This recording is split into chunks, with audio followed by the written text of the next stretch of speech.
ya la etapa del estancamiento de la guerra, que dejó inmovilizados a cientos de miles de combatientes en los dos bandos, lanzando pequeñas cargas una tras de otra desde las trincheras para intentar tomar algunos metros, pocos cientos de metros, con miles de bajas.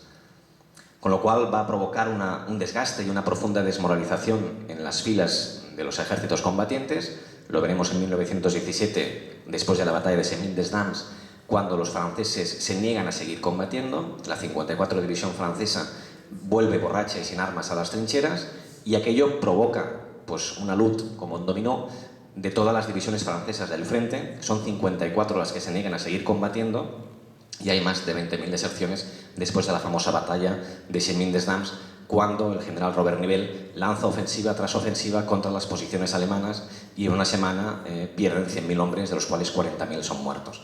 Con lo cual hay un sentimiento de cambio en la planificación del ejército, en los estadios mayores y sobre todo en la propia tropa, que es la que está combatiendo en situaciones muy precarias en las trincheras. Las nuevas armas, como decíamos, ametralladoras. La ametralladora había surgido en la segunda mitad del siglo XIX, la ametralladora pesada Hodgkin, de fabricación inglesa, o la Skoda, en 1909, de refrigerada por agua, que era del ejército austrohúngaro.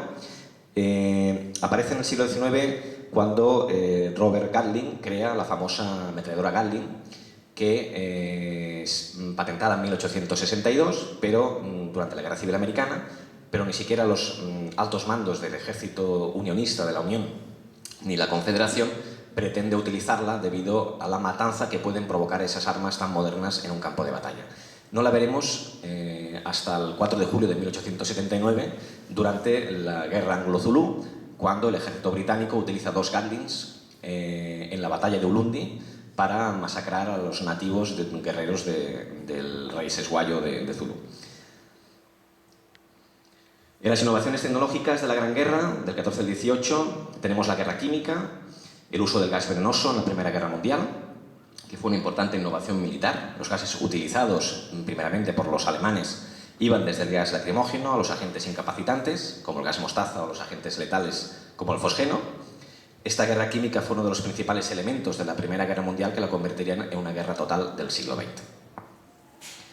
Debido al uso generalizado de la guerra química, además de los importantes avances en la fabricación de explosivos, el alto orden, pues a veces se ha calificado la Primera Guerra Mundial como la guerra de los químicos, por el conflicto y el enfrentamiento entre los dos bandos para ver quién de los dos constituía un arma química devastadora y más potente que la de sus adversarios. La capacidad letal del gas era bastante limitada, solo el 3% de las muertes causadas por el gas se dieron en combate en las trincheras en la Primera Guerra Mundial. Durante el conflicto, el Kaiser Guillermo las veía como una forma superior de matar. Para él era un arma decisiva para poder ganar el conflicto. El problema de estas armas era que, una vez superada la sorpresa inicial, un ejército bien preparado podía contrarrestar totalmente la efectividad de estas armas de gas. Ninguno de los contendientes de la Primera Guerra Mundial estaba preparado para la introducción del gas. Incluso los alemanes, cuando lo probaron en la primera batalla de Ypres en 1915, tan solo entregaron las máscaras de gas a los ingenieros militares que manipulaban los proyectiles de gas, no a los soldados alemanes en las trincheras, porque no sabían cuál sería el resultado de ese primer bombardeo con artillería con proyectiles de gas. Las nuevas armas, como el lanzallamas, la primera arma parecida de lanzallamas fue el llamado fuego griego, utilizado por la flota del Imperio Bizantino en la antigüedad. Fue usado primero por los alemanes, luego los franco-británicos lo copiaron y lo usaron también en diversas batallas en el frente occidental. Usaba pues, un aire presurizado y dióxido de carbono o nitrógeno que propelía pues, un torrente de combustible con una distancia de hasta 18 metros. Realmente era, cuando apareció en las trincheras, un arma terrorífica para el que se enfrentaba a ella. En las nuevas armas tenemos la aviación. La aviación en la Primera Guerra Mundial permitió el desarrollo completamente de la mayor parte de los conceptos de la guerra aérea desde el inicio de la Primera Guerra Mundial hasta la Guerra del Vietnam. La Primera Guerra Mundial fue el primer conflicto donde se usaron aviones en misiones de ataque, de reconocimiento y de defensa y bombardeo, pero también hay que constatar que los primeros en utilizar un avión como avión de combate fueron los italianos en la Guerra de Libia en 1912, utilizando los aviones de observación lanzando granadas desde las carringas, con lo cual fue la primera vez en que se utilizaba un avión de combate para llevar a cabo un ataque sobre el enemigo. Desde el inicio de la guerra del 14, las potencias centrales y la Triple Entente se centraron principalmente en el reconocimiento operativo de largo alcance. En el curso de la guerra se desarrollaron cámaras fotográficas que iban acopladas a la carlinga del avión para poder utilizarla como fotografía aérea y localizar las posiciones del enemigo para pasarlas por código Morse desde el propio avión a la artillería amiga. Asimismo, se utilizaron aeronaves para lanzar bombas y propaganda a las ciudades enemigas. Las primeras ciudades en ser bombardeadas fueron Lieja y Amberes, el 6 y el 24 de agosto de 1914, donde los zeppelines alemanes bombardearon las ciudades por primera vez, teniendo a la población civil como objetivo militar. Desde el inicio de la Primera Guerra Mundial se debatió sobre las posibilidades del uso de las aeronaves en la guerra. Muchos militares de los estados mayores europeos no consideraban como la aviación un arma defensiva, una arma decisiva en la guerra. Pensaban que sería una iniciativa más para utilizarla en los propios bienes de la infantería o de la artillería, pero que no sería un arma decisiva en el conflicto. Los primeros combates aéreos fueron muy improvisados, como los aviones de reconocimiento de ambos bandos, encontrándose por casualidad en el aire. Los primeros pilotos, la mayoría iban solos y no llevaban ninguna sola arma, hasta que luego empezaron a llevar un revólver y luego se les dotó de un fusil, para que en el caso, cuando llevaban ya un copiloto, este pudiera disparar con el fusil al avión que se encontraban en el aire, con lo cual era muy difícil, a 120, 130, 150 km por hora, como iban estos aviones, poderse dar entre ellos con un fusil o con una pistola de la infantería. Los ingenieros perfeccionaron los aparatos permitiendo llevar a bordo a una persona adicional, con lo cual sería el encargado de disparar mientras el piloto se encargaba de la aeronave. Aún así se intentó perfeccionar el puesto de copiloto artillero, que es finalmente el que se le adjuntaría una ametralladora.